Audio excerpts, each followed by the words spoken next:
আসসালামু আলাইকুম সম্মানিত আঙুর চাষি ভাই বোনেরা, আপনারা যারা দীর্ঘদিন ধরে একটা বিষয় নিয়ে দ্বিধাদ্বন্দ্বে আছেন যে বাংলাদেশে আসলে বাইকুনুর আঙুর বা মানে যে কোনো আঙুরই চাষ হবে কিনা, আপনাদের জন্য আজকের এই ভিডিওটা। আপনারা দেখেন, ছোট্ট একটা গাছের বয়স মাত্র 9 মাস।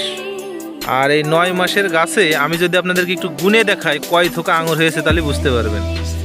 1 2 3 4 5 6 7 8, এই যে এখানে আছে 8টা, 9টা আছে এখানে। দেখেন 10 11 12 13 14 15 16 17 18 19 20 21 22 23 24 25 26 27 28 29 30 31 32 33 34 35 36 37 38 39 40 41 42 43 44 45 46 47 48 48 থোকা আঙুর এই একটা গাছে আছে। তার মানে একটাবার আপনারা মানে ভেবে দেখেন বা বুঝে দেখেন যে বাংলাদেশে যদি বাণিজ্যিকভাবে আঙুর চাষ শুরু হয়, তাহলে কি পরিমাণ আঙুর আমাদের এই মাটি থেকে উৎপাদন করা সম্ভব হবে এবং বাইরের দেশ থেকে আমাদের আর ইম্পোর্ট করা লাগবে না।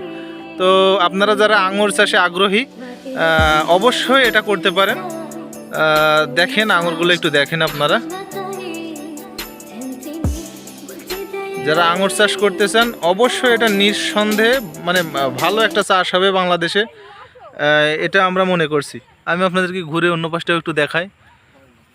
এটা হলো সবেমাত্র গাছগুলোই ধর এসেছে, গাছগুলো এবারই রোপণ করা ছিল। মাশাআল্লাহ, বেশ ভালো ফলন।